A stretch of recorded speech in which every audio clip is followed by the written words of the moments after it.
Yeah, but it's not working. I gotta. Unfortunately I'm using my PC camera. I'm not sure why it's not on, but I may be able to get it in a minute. But let me get the presentation shared first.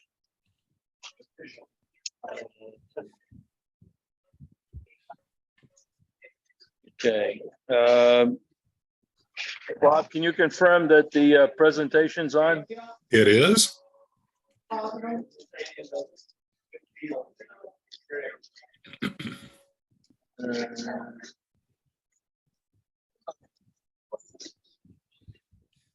Okay, hopefully I don't mask too much of this. Colin? Yeah. This will change the slides and this will move them too. Okay. There's this, all the video pictures on the bottom. Yeah. Will interfere with this and I don't know how to get them off. Yeah, I probably. So yeah, you just move it down the bottom, I okay? throw them on my other monitor at home. Yeah, I know, but there's too much going on tonight. I'm gonna just stick around over here and I'm in the frame here someplace. Yeah, over here. So what I'll do is I'll try to stand up over here. All right. And work on this way. And I'll just peek. And you can I'll just stay out of the way. peek out of there, okay? The camera should work. It's just that it's I need to find the maybe I can do it, but I think you gotta go to stop video, pull this down. Oh, there it is. Okay. Oh, it's alive. It's Memorex. Okay. All right. So now we just turn it. Does it aim at somebody that, No, Is it? no. it doesn't aim at a voice? Cut the control. Now let's see what it looks like. Over here. Yeah. Yeah, no, that's perfect. Yeah. Should be fine. Then I don't think your head's in it either. No. Okay, good. Do you need a mic? I got a have mic? one, but I don't really need What it. about for the peeps over here? Will they hear you without the mic? Yeah, the mic is pretty good at picking up. In fact, it's This this thing. guy here. Yeah, we're hearing you pretty well there. Yeah, it picks me up pretty well. It's actually the room that's harder to hear. But Sure. when I put the mic on the speakerphone, you really get good projection into the room. So people could really hear everybody speaking remotely on the Zoom. Okay.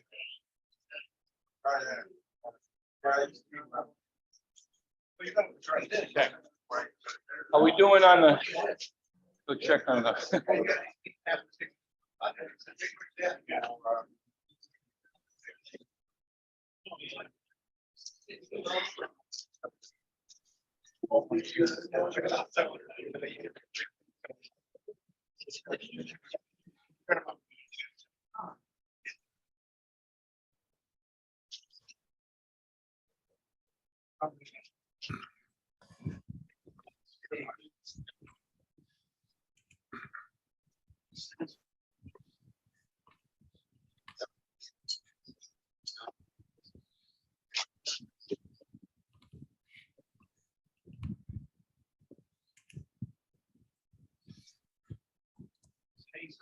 That's right.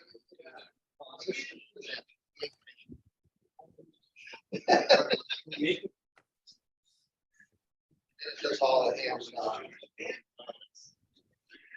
PHF, 7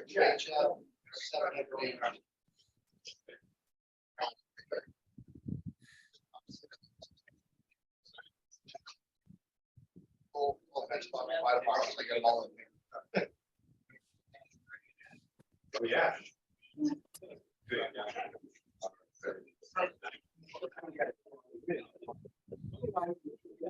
Oh, it could like.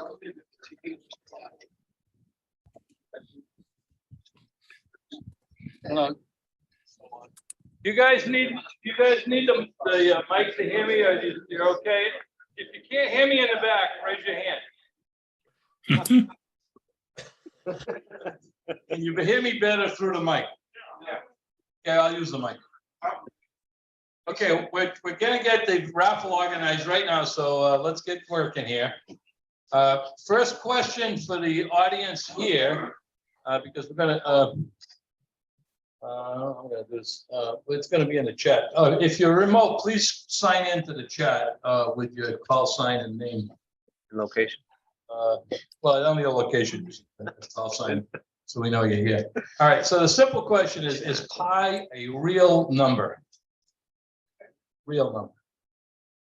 Okay, who wins? Pretty sure I said. Well, yeah, but it's a real number. It's not, all right, okay, hold on a minute, that's fine. Okay, when is Pi Day?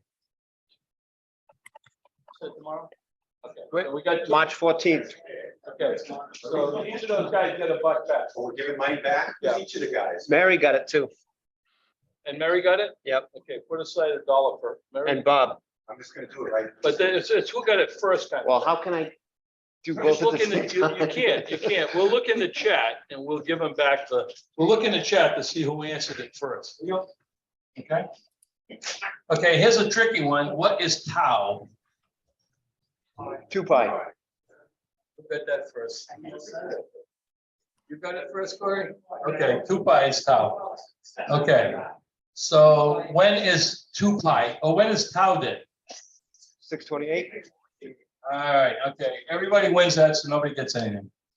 Okay. All right, this one comes from John, although somebody's come from John Mills, but one is a good one, I thought, was what is the area of a circle whose radius is pi? No, what's the area of a circle with a radius pi? Yeah. Who said pi cubed? Jeff? Okay, he gets a buck. Okay, pi cubed is the answer. Pi times pi times pi. Okay, how many radians are in a full circle? 2 pi, I heard that one. All the other answers are tau and 6.28 plus. Okay, is pi a ratio of 2 whole numbers? No. Yes. No. Steve, you win. It's not really a ratio of 2 numbers, but we represent it as a ratio of 2 numbers. It's a ratio of 3.9. Approximately. But there's another question on that, Steve, so just be quiet over there for a minute. Okay, what is the biblical value of pi? Biblical value 3. This is from 1 Kings chapter 7, verse 23. You are curious. Okay, here's one you got to put your thinking cap on. Is 22/7 larger or smaller than pi? I heard you say it. I heard you say it. I said it's, sorry. No. You said, who said more? Somebody said more. No? You said less. Okay, that's wrong. So is 22/7 bigger or smaller than pi? No, it's bigger. It's slightly bigger. Okay, but somebody figured that out and determined that pi was between 22/7 and 223/71. Who do you think did that? No. Nope. Nope, not Pythagoras, not Archimedes. I almost gave it away. Archimedes. I get the $1 for that. Okay, we're almost in. What is the 10,000th fractional digit of pi? And there's a hint. It's not in the first 10 digits of pi. And does anybody know what the 10,000 digit is? 7. No. No. No. No. 0. 8. Who said 8? 8. Jeff, you're gonna get all this money back. The answer is 8, and I verified it. I have references if you need them. Okay, almost done. How many digits of pi are published? You have four choices: 6.28 trillion, 62.8 trillion, 628 trillion, or 6.2 quadrillion. Who wrote them all down? You guys see? Put in down Charlie out. No. Is it 6.28, 62.8, or 628 trillion? Or one more 6.28 quadrillion? I have not heard the answer yet. 62.8 trillion. This was done in 2021. The University of Applied Sciences of the Grissons. It calculated an additional 1.4 trillion digits, bringing the total to 62.8 trillion decimal places. And what is arguably the most boring book? That book. Yeah, pi to 50,000 decimal places. And there was one that was to 5,000 decimal places, but the guy made a mistake, I think, at 2,300 or something. So he got thrown out. And there's, let's see, one more, and then the other one, nobody's going to get, I don't think. What state tried to legislate the wrong value of pi in 1897? And the state begins with one of the two letters in pi. Indiana. Indiana. Was Mississippi. They legislated pi to be free. Was the computer ENIAC, the electronic numerical integrating something or other computer. What did that computer use to compute pi? What formula? I'm not going to wait for that one.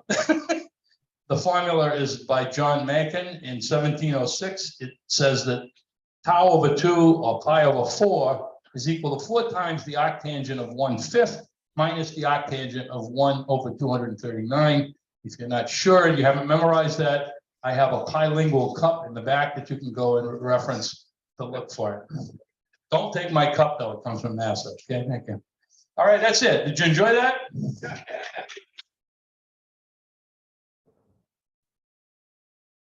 Thanks for joining us. So his suggestion, we did it. Okay. Oh, Mike, can you X that out? X that window out? What time it is here, but we gotta get moving. Yeah, okay. This is not gonna be, I've narrowed this down to under 3 hours, so we should be all set, okay? All right. Some time ago, the club embarked on an idea to do mesh radio. Oh, we haven't done a raffle. Yeah, sorry about that. Yep. How many we drawing? 1, 2. One more? I'm going to save. Why don't we save 2 of those bags for people who answered the questions right from the remote stuff, and we'll save those bags for them. So we got 1, 2, 3, 4 plus the remaining raffle. Let's do the main raffle first. Is that right? Oh, I'm picking. Oh, but I can pick mine. Good.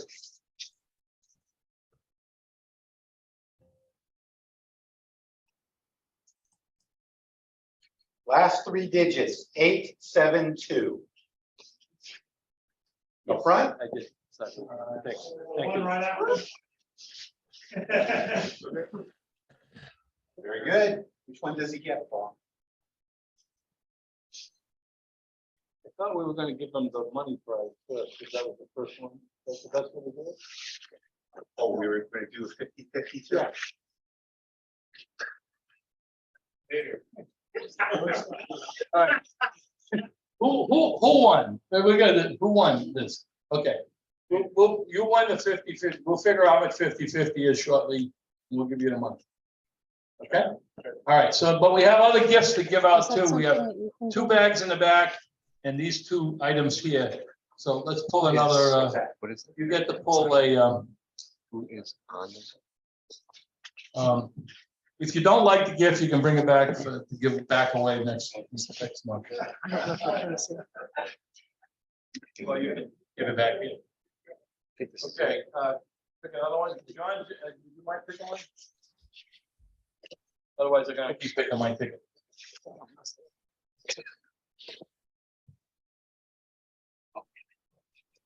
Last 3 digits, 950. That's me.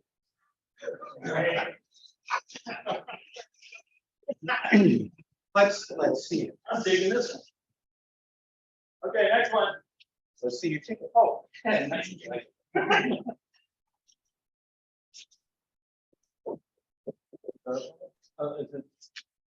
Oh, okay. All right, so I can't wait again. Shucks. Nancy. Nancy, you want to grab a pick another one?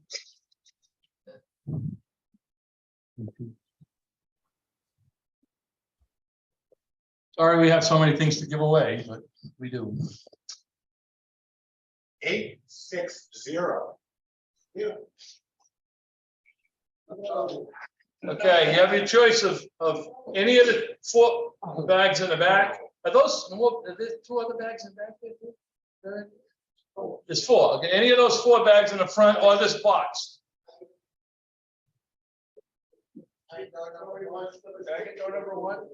You can't get door number 1. In fact, I've got door number 1 at the house and you can put it up for me.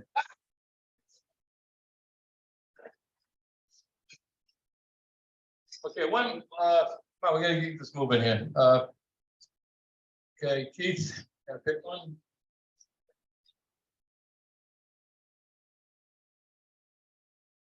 $5.8. 858. I passed. Okay. I want it, but I passed. Okay, all right, guys, pick another ticket. No. Here.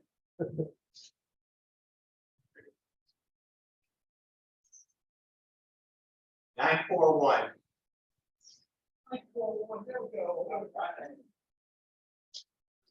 The bag or a box?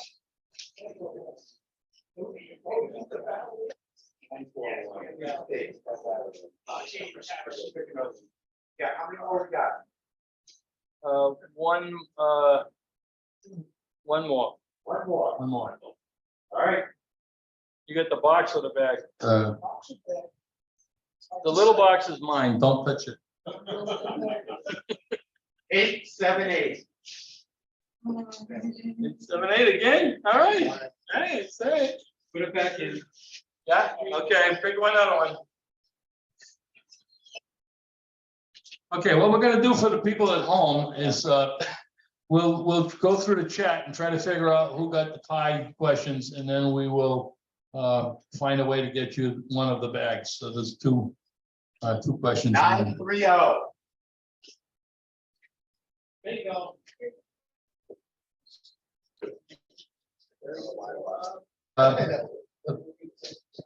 You get the box, I guess, right? Because the bag was taken last, so you get the big box there. Okay, let's get this show on the road. Okay, nice job, everybody. Thank you, and thank you for contributing. We use the raffle to offset some of the food and also field day food, which is the historical way to do it. But we're adding a little food component to the meetings. Okay. All right, you can trade the stuff later. You cannot play with it now. Dick, you can't play with the stuff now. Please. I know it's tempting, but whatever. Okay, all right, so go back one slide. I don't know what happened.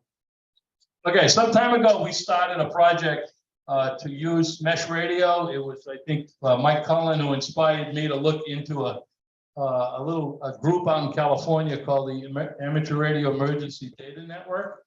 And they had done some wonderful stuff. Well, I'll explain what it was a little bit. But they were using the Wi-Fi bands, which are 2.4 and 5 gigahertz, 5.8 gigahertz. There are ham bands in there. I'll explain that in a second. Anyway, it occurred to me that this was now the new shortwave radio. The shortwaves back in the day were 80 meters, which are not so short. But now shortwaves are really short, and people are using them shorter and shorter. And so I thought maybe we'd call it the new shortwave radio. And we would get from 1 to 10 gigahertz to include the 2.4 and 5.8 mesh Wi-Fi bands, but there's plenty of bands in between. We reuse the Amateur Radio Emergency Data Network software that we can load into a very inexpensive router. There are 2 routers in the back that are connected to each other. If you want to see them live, on your way out. They're actually linked to each other, even though they're close, so they're going to work, but they're linked. And we were able to. So anyway, ARRL said, if you got an educational project and you want to dream, go ahead and dream, and we'll probably fund you. Well, we dreamed a little bit and said, we want $8,000 because we want to get some equipment to set up a sensor network and get youth involved, even if they don't have the cash to buy their own equipment. And also, it was, I guess this one was me. We all have these inexpensive vector network analyzers called nano VNAs. I should all, but many of us have these, and they're good up to about 1 gigahertz, but they're really not good past 300 megahertz for anything detailed. And so there is a 6 gigahertz, a nice 6 gigahertz vector network analyzer, which we purchased with these funds. There's none of this project that's coming out of those funds. It's all coming out of the grant. So we have that vector network analyzer, and I brought it with me. I'll show it to you later, but I don't want to tie up the presentation. So that was awarded in December, and that's what I want to talk about. Okay, where did the word ARTEN come from? Well, I did some work on it, came up with this name. ARTEN is a force to compel or induce something to happen in Latin. It's also a Swedish term that happens to have the little umlaut thing on it, meaning a singular definition of art. So I thought that putting the umlaut dots on the A made it sort of represent a charged dipole radiating knowledge. So there's something to the ARTEN word. And the 10 stands for Training Experience Network. And it also is a nod to the 10 gigahertz limit that we put on the project. So that's where ARTEN came from. I trademarked it only, I put a trademark only, I didn't really trademark it, didn't register it, but I put it because the ARTEN people got into a dispute later about who could use the word ARTEN. So I wanted to get that out of the way. I don't really care if somebody uses it. These are the amateur bands in the 1 to 10 gigahertz ranges. We'll allow 900 megahertz, but 1.2 is used for moon bounce quite a bit. 23, 33s are all bands that you have access to. We may lose the 9 centimeter band, but there are special ham channels within these bands that are uniquely amateur. So we wanted to use those, and we have radios. I mean, our home routers can be reprogrammed to operate these bands. So the equipment is pretty inexpensive. And we want to keep using our spectrum because if we don't use it, we could lose it. And that's another incentive for doing that. Okay, the concept behind this thing is this grant, at least, was that we would plan and own an array of local mesh nodes and encourage attachment by any ham to that network. And it's available to entry-level technicians and higher class licensees. We would use traffic using only open protocols and not encrypt our transmissions in case, except in emergency situations, which has little to do with the project. There's a lot of dispute about whether you can use encryption on these bands anyway. So we decided let's just not use it as a standard practice. However, people will be tempted to use encryption on this band because some of it's automatic whenever you use a browser. So we will be looking for encrypted protocols on the bands as part of a networking exercise. And in fact, learning how to do that and how to find different protocols on the network would actually be a good exercise in cybersecurity. So there's an element we can pull in on cybersecurity as well. Internet connections. This means that we can connect our network to the real internet, or the, I don't know which one's real. I like to think of ours as the real one, but anyway, we can connect our local network to an internet, and therefore everybody on the local net could also get to the internet. We may or may not do that on a permanent basis, but we may do it occasionally because there's some value to our plan for that. We're not trying to give people internet connections. That would be a commercial exercise. So we're trying to keep the equipment at pretty low cost to encourage youth access. Most of the components we're using are less than $50. We can put a station together for $100. Some of our nodes will be more in the $500 range because they'll have solar panels and things like that. We'll talk about that. And all of this is done by just reprogramming a Wi-Fi router like you have at the house. I don't recommend you reprogram the one you use for your house, but you could. And the other cool thing about 1 to 10 gigahertz is everything's a foot or less in wavelength. And that makes all of these antenna type projects something that could easily be 3D printed, and all kinds of ideas on how to do 3D printed horns, 3D printed brackets, all kinds of things. Because we're only talking about things that are either 1 foot to 1.2 inches in wavelength. And we're going to make all our learning material, YouTubes, and online documents available for everyone. That's just a part of what we wanted to do. Okay, this is a node that we've been using. Typical, the little white thing in the, I don't have my pointer yet, I don't have a laser pointer, but the little white thing is the $30 router. The black thing is a 4-watt amplifier, and you hook it up to a PC to control it with a web browser. This setup is actually in the back, so you can go and see it after if you want. Next.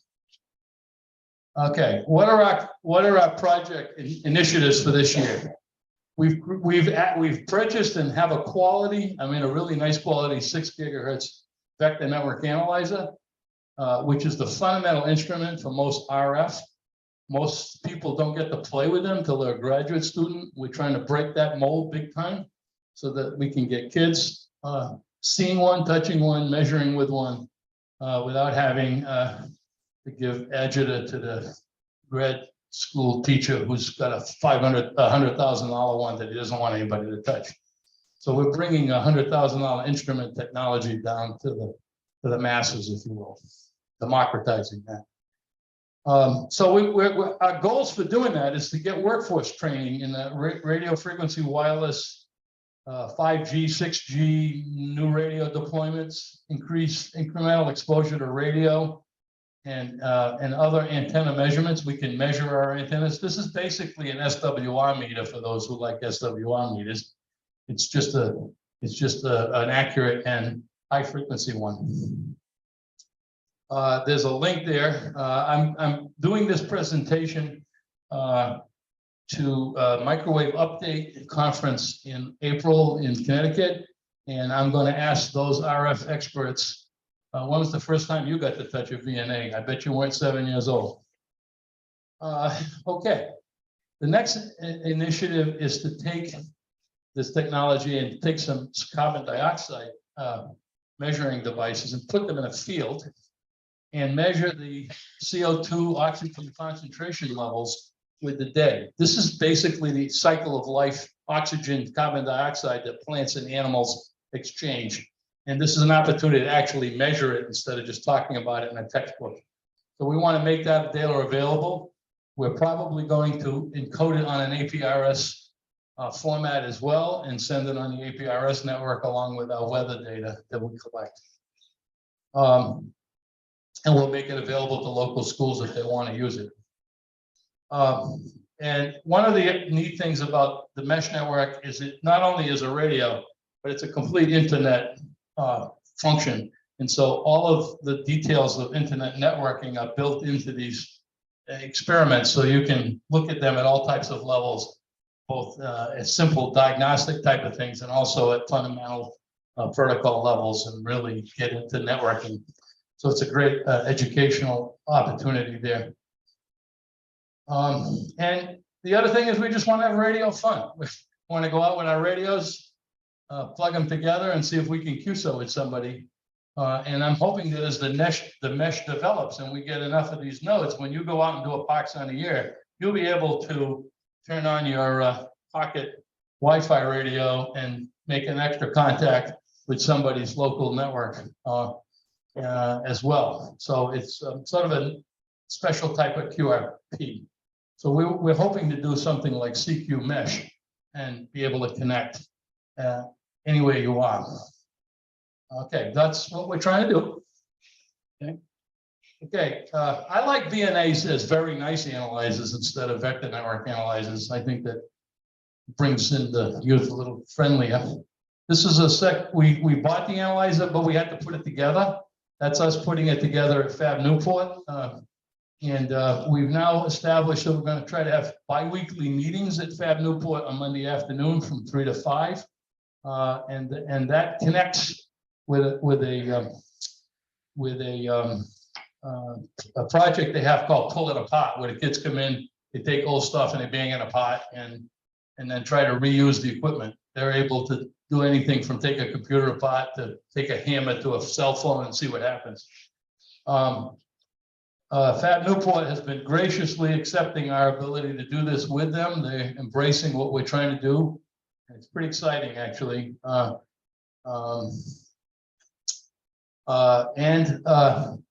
Nancy's been documenting all kinds of stuff we've been doing and putting it up on the New England ARRL page. So we're getting a lot of club recognition. And that's the link to her thing, which this is a picture of Fab Newport here at the Pull Apart session. And we were there last week, and some of those young folks we told them, just come on and wander over and talk to us. So they come over and talk to us, and we ask them what they're doing, and they ask us what we're doing. We let them touch and play with things. And so I'm hoping that grows. You can come and join us. We start, the next one is March 20th on Monday afternoon. It's intersects with work, I'm sure, but if you're free and retired or whatever, you want to come down, come on down. Get grandkids you want to bring? Okay, next slide. And here we are, outstanding in our field. No chuckles about that? Okay. All right.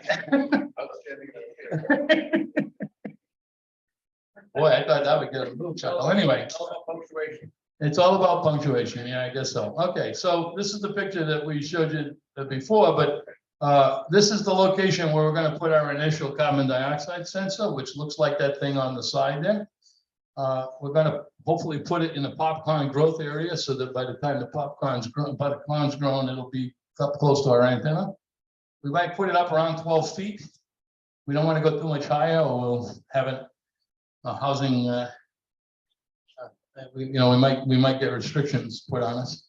We're going to solar power it for charging the batteries for it, but we're also going to use the solar charger to figure out what the photosynthesis rate is on the CO2 sensor. So we'll have an active measurement of what's happening with sun radiation. Hopefully output that to APRS. We're going to use a 2.4 gigahertz odd node. Most of the emergency management folks are in the 5.8 range. So to stop interference with those networks that are going in Rhode Island, we'll stick with the stuff that's most likely to get interfered with at 2.4 gigahertz, but we're going to operate over very short distances, and therefore we can reuse those frequencies very effectively without interfering. The only people we'll be interfering with is ourselves, and that we can control because we're all friends, right? Okay, and I'm looking for somebody who wants to put a node in their house to be part of the mesh. The more dense the mesh, the easier it is to run. Anybody who's interested in, maybe coughing up something under $100 to put one of these together and wants to put it in and give us a location, we'll try to get them into the mesh. The mesh automatically links any radios it sees. So if it sees a radio show up in the mesh, you get added to the routing table, and you're on the network. You can talk and communicate with all of the mesh nodes in the network. There will also be a mesh that we tie into that does all of New England. ARRL is doing a big thing on that. This is not that network, but it can tie into it. Next. We're not alone doing this. There's a couple projects in the UK, by the way, that RS Online has done. One is a little bird thing that goes in a classroom, detects CO2, and if it sees the CO2 level rising, it starts to chirp until it gets really ticked off and says, "Hey, open window."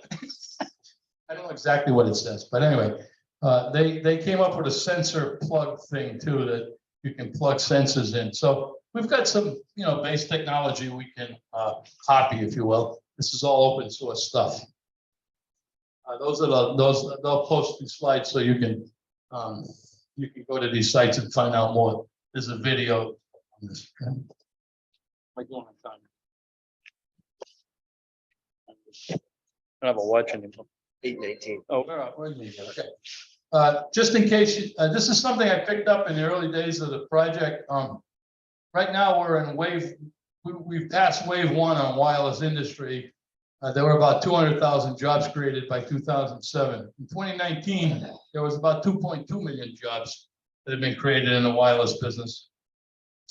But the expectation is that by 2034, the 100% of the economy will be affected by wireless. How many of you have a radio with you right now? How many have a cell phone? Okay, you all have radios, so you're all set.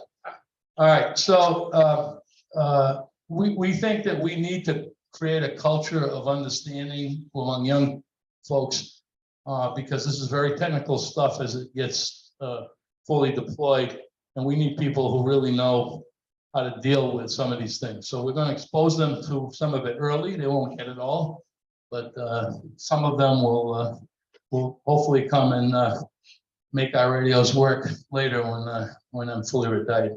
So that's it. Next slide, please. Next. Okay. There are other mesh projects going on. As I mentioned, I wanted to give a nod to those. The Western states started this ARTEN network. They did a wonderful job up at Silicon Valley reprogramming what's called Open Wireless Router Tech, Open WRT. It's a Linux implementation that they recompiled and made it work on the handbands. A lot to that. That's the original ARTEN mesh website.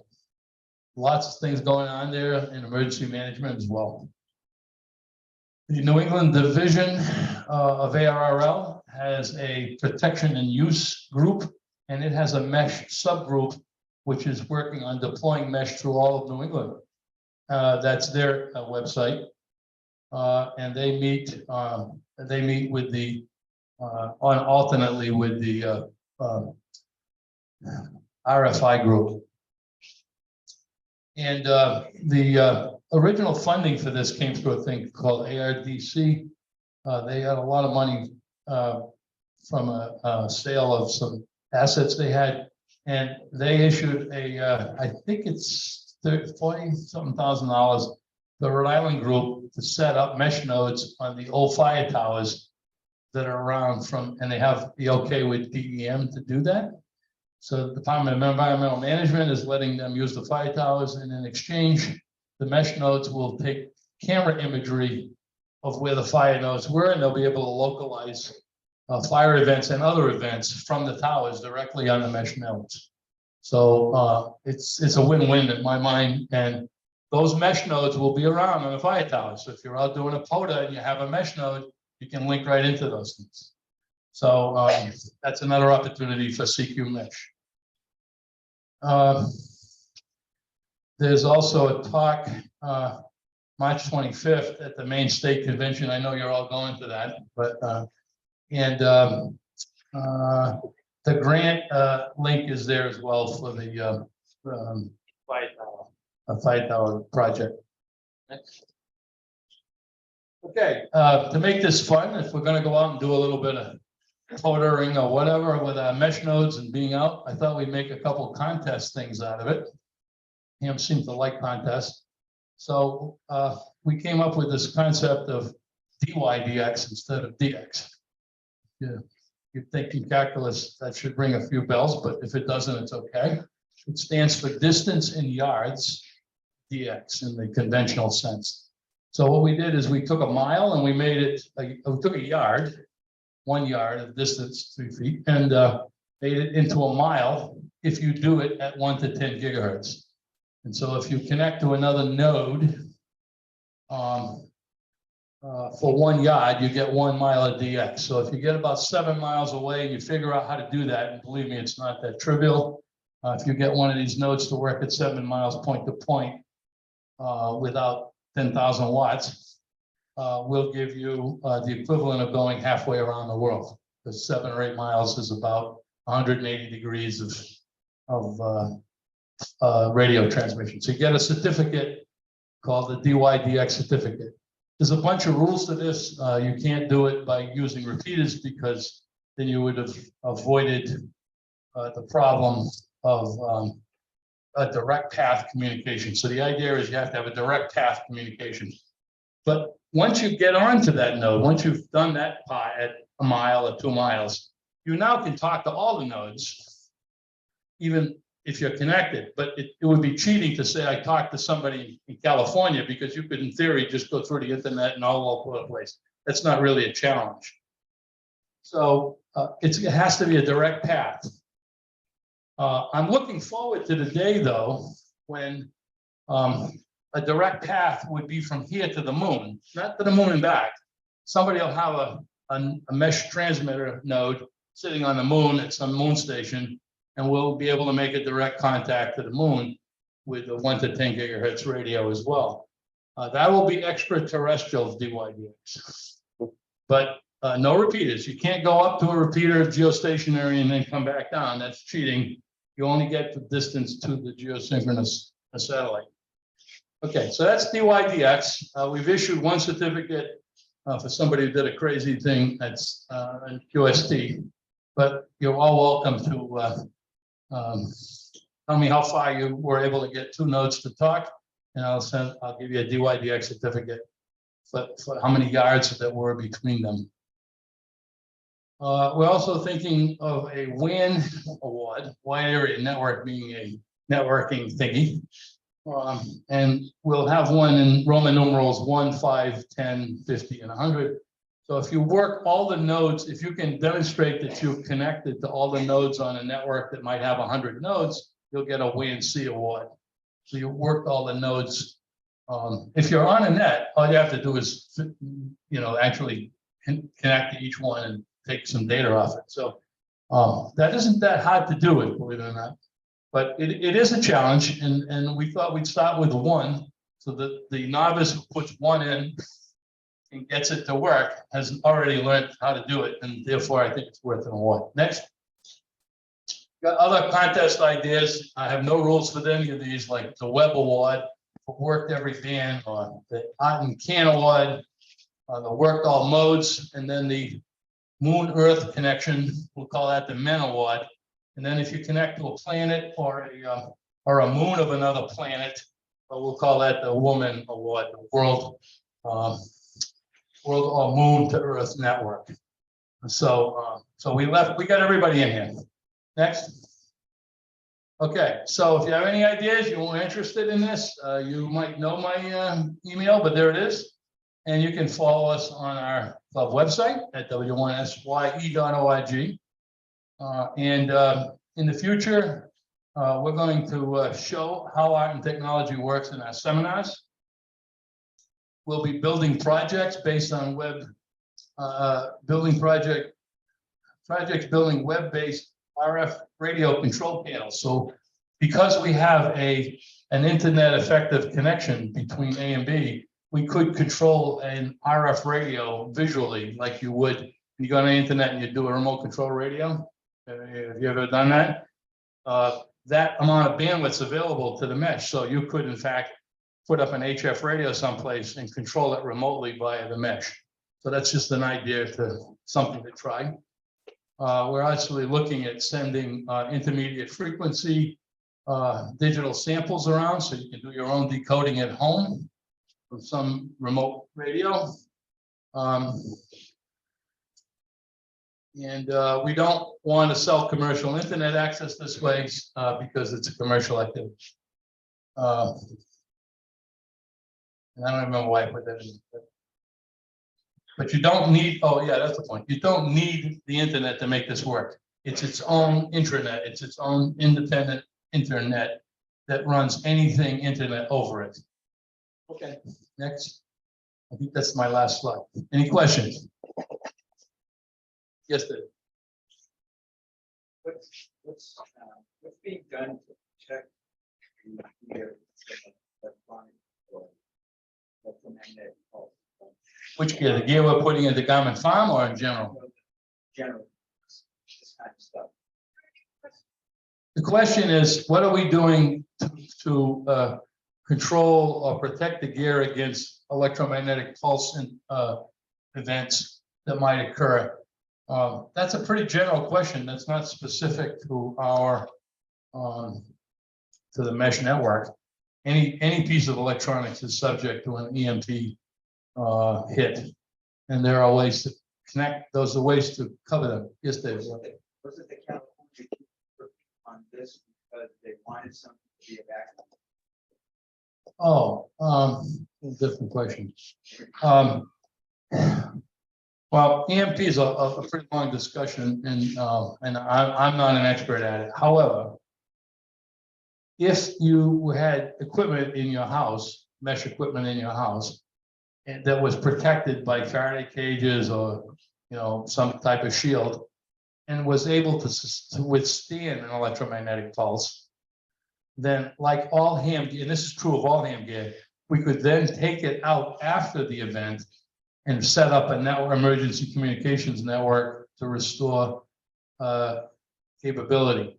So so this doesn't apply specifically to this, but the California folks, I believe, have that in mind. So they're protecting some of their emergency equipment somehow, and expect that in that event, they would come out with the equipment and set up an entire internet in California from sea to shining sea, if you will. Yes. Keith.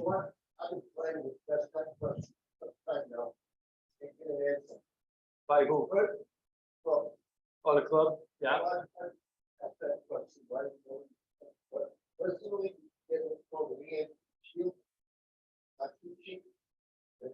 It's about $300, right? It's not crazy expensive either. Oh, is it? Okay, I thought it was.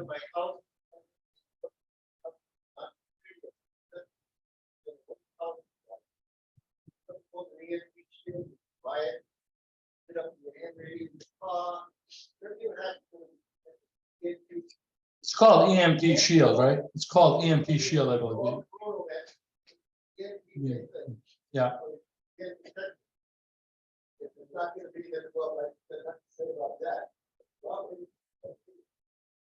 Yep. And I think, there is an activity within ARTEN, since it's emergency communications oriented, to try to protect their equipment somehow. I don't know the details. I mean, I know some about EMP, but I don't know the details of the AREDN projects in that regard. But I have a feeling that's the whole concept. Any other questions? I think the gentleman was referring to animals. Deer. Sir, Animals? he's talking about animals. He's talking about deer. Yeah. Deer. Radio. Gear, radio gear. That was the. Yeah, I've got good ears too. They just don't hear anything.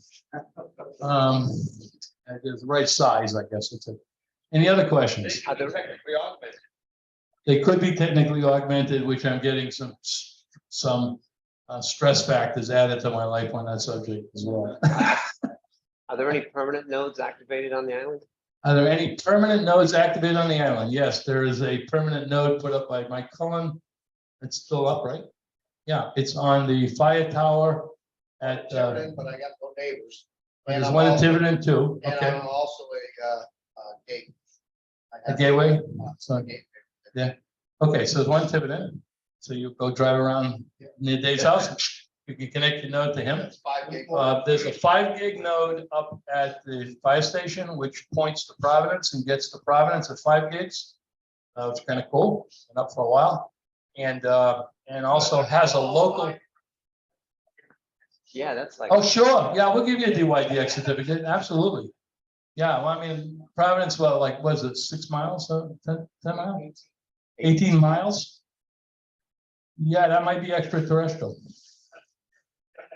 It certainly represents going around the Earth once. Around, yeah, about going around the Earth long path.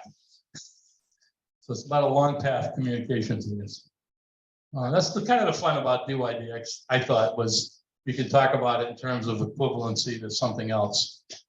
You can, by the way, get a DYDX certificate on the HF bands. It's just that we derate them back to HF. So there's a derating factor, so that if you're below 30 megahertz, you get exactly the same as if 1 mile becomes 1 mile. So we figured all that out. We got all that. I got more spreadsheets on that than you want to shake a stick at. Any other questions? We've got plenty of energy to go around here. If you want to join us to just see what we're doing. I will open up the vector network analyzer on the front here for you to see if you want. And I'm not going to use it tonight, but we do use it at the events to practice how to use one, and all kinds of talent up and down the ladder. Some people are really good at it, have had experience with it, and they help us. And then some people have never seen one before. And I try to relate it back to an ohm meter, which it generally is. It's basically just measuring ohms. You might not agree with that, but it does. And so it's really an ohm meter, two-dimensional ohm meter. Okay, thank you very much for your attention. Join us. Want to stop the recording? I can do that somewhere. Yeah.